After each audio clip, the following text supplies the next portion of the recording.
ಸಂಜೆ time tea ಜೊತೆ coffee ಜೊತೆ ಎಲ್ಲರೂ ಕುತ್ಕೊಂಡು ಈ ಅವಲಕ್ಕಿ ತಿಂತಾಯಿದ್ರೆ ತುಂಬಾ ಚೆನ್ನಾಗಿರುತ್ತೆ. ನೀವು ಒಂದ್ಸಲ ಈ ಥರ ಅವಲಕ್ಕಿ ಮಾಡ್ಕೊಂಡು ತಿಂದು ನೋಡಿ. ಎಲ್ಲರಿಗೂ ನಮಸ್ತೆ, welcome back to my channel. ಇವತ್ತಿನ ವಿಡಿಯೋದಲ್ಲಿ ಅವಲಕ್ಕಿ ಮಾಡ್ತಾಯಿದ್ದೀನಿ. ಅವಲಕ್ಕಿ ಮಾಡೋದು ಹೇಗೆ ಅಂತ ನೋಡೋಣ ಬನ್ನಿ. ಇಲ್ಲಿ ನಾನು ಪೇಪರ್ ಅವಲಕ್ಕಿ ಮಾಡಿದ್ದೀನಿ. ಪೇಪರ್ ಅವಲಕ್ಕಿ ಮಾಡೋದಕ್ಕೆ ಒಂದು ಬಾಣಲೆ ಬಿಸಿ ಇಟ್ಟು 2 ರಿಂದ 3 ಟೇಬಲ್ ಸ್ಪೂನ್ ಆಗೋಷ್ಟು ಎಣ್ಣೆ ಹಾಕಿ, ಎಣ್ಣೆ ಚೆನ್ನಾಗಿ ಕಾದ ನಂತರ ಸ್ವಲ್ಪ ಸಾಸಿವೆ ಹಾಕಿ ಚೆನ್ನಾಗಿ ಸಿಡಿಸ್ಕೋಬೇಕು. ನಂತರ ನಮಗೆ ಖಾರಕ್ಕೆ ಎಷ್ಟು ಬೇಕೋ ಅಷ್ಟು ಹಸಿಮೆಣಸಿಕಾಯಿ ಹಾಕಿ, ಒಂದು ಈರುಳ್ಳಿನ ಸಣ್ಣದಾಗಿ ಹೆಚ್ಕೊಂಡು ಅದನ್ನು ಸಹ ಒಗ್ಗರಣೆಗೆ ಹಾಕಿ, 1 ಕಡ್ಡಿಯಷ್ಟು ಕರಿಬೇವು ಹಾಕಿ ಚೆನ್ನಾಗಿ ಫ್ರೈ ಮಾಡ್ಕೋಬೇಕು. ಇಲ್ಲಿ ಶೇಂಗಾ ಬೀಜ ಅಥವಾ ಕಡಲೆಬೇಳೆ ನಾನೇನು ಹಾಕಿಲ್ಲ, ತುಂಬ ಸಿಂಪಲ್ಲಾಗಿ ಒಗ್ಗರಣೆ ಮಾಡ್ಕೊಳ್ತಾ ಇದ್ದೀನಿ.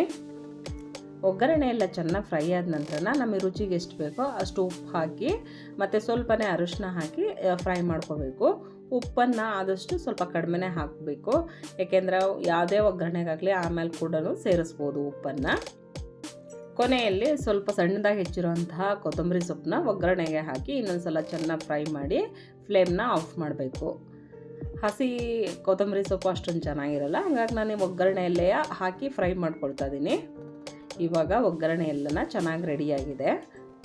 ಇವಾಗ ಈ ಒಗ್ಗರಣೆಗೆ ನಾನು ಪೇಪರ್ ಅವಲಕ್ಕಿ ಹಾಕಿ ಚೆನ್ನಾಗಿ ಮಿಕ್ಸ್ ಮಾಡ್ಕೊಳ್ತಾ ಇದ್ದೀನಿ. ಒಗ್ಗರಣೆಗೆ ಎಷ್ಟು ಬೇಕೋ ಅಷ್ಟು ಅವಲಕ್ಕಿ ಹಾಕಿ ಚೆನ್ನಾಗೆ ಒಂದು ಸಲನ ಮಿಕ್ಸ್ ಮಾಡ್ಕೋಬೇಕು. ಒಂದು ವೇಳೆ ಉಪ್ಪು ಸ್ವಲ್ಪ ಕಡಿಮೆ ಆಯ್ತಂದ್ರೂ ಕೂಡ ಇನ್ನೂ ಸ್ವಲ್ಪ ಸೇರಿಸ್ಕೊಂಡು ಚೆನ್ನಾಗಿ ಮಿಕ್ಸ್ ಮಾಡ್ಕೋಬೇಕು. ಇವಾಗ ಒಗ್ಗರಣೆ ಎಲ್ಲನ ಚೆನ್ನಾಗಿ ಮಿಕ್ಸ್ ಮಾಡಿದ್ದಾಗಿದೆ. ಕೊನೆಯಲ್ಲಿ ಸ್ವಲ್ಪ ಹಸಿ ಈರುಳ್ಳಿ, ಸ್ವಲ್ಪ ಕಾಯಿ ತುರಿ, ಆನಂತರ ಸ್ವಲ್ಪ ಮಿಕ್ಸ್ಚರ್ ಹಾಕಿ ಇನ್ನೊಂದು ಸಲ ಚೆನ್ನಾಗಿ ಮಿಕ್ಸ್ ಮಾಡಿದರೆ ಸಖತ್ ಟೇಸ್ಟಿಯಾಗಿರುವಂತಹ ಒಗ್ಗರಣೆ ಅವಲಕ್ಕಿ ರೆಡಿ ಆಯಿತು. ತುಂಬಾ ಚೆನ್ನಾಗಿರುತ್ತೆ. ಈ 3 ಪದಾರ್ಥ ತುಂಬಾ ಟೇಸ್ಟ್ ಕೊಡುತ್ತೆ ಈ ಅವಲಕ್ಕಿಗೆ. ತುಂಬ ಸಿಂಪಲ್ಲಾಗಿ ಕೂಡ ಇದೆ, ಟೇಸ್ಟ್ ಕೂಡ ಅಷ್ಟೇ ಚೆನ್ನಾಗಿರುತ್ತೆ. ಈರುಳ್ಳಿ ಮತ್ತು ಕಾಯಿ ತುರಿನ ನಾವು ತಿನ್ನೋ ಟೈಮಲ್ಲಿ ಮಿಕ್ಸ್ ಮಾಡಿಕೊಂಡ್ರೆ ಸಾಕು, ಮುಂಚೆನೇ ಮಿಕ್ಸ್ ಮಾಡಿಟ್ರೆ ಮೆತ್ತಗಾಗ್ಬಿಡುತ್ತೆ. ಇವಾಗ ಸಖತ್ ಟೇಸ್ಟಿಯಾಗಿರುವಂತಹ ಅವಲಕ್ಕಿ ರೆಡಿಯಾಗಿದೆ. ನೀವು ಕೂಡ ಒಂದು ಸಲ ಟ್ರೈ ಮಾಡಿ ನೋಡಿ. ಈ ರೆಸಿಪಿ ನಿಮಗೆ ಇಷ್ಟ ಆಯಿತು ಅಂದರೆ ಒಂದು ಲೈಕ್ ಕೊಡಿ, ಶೇರ್ ಮಾಡಿ, ಕಮೆಂಟ್ ಹಾಕಿ.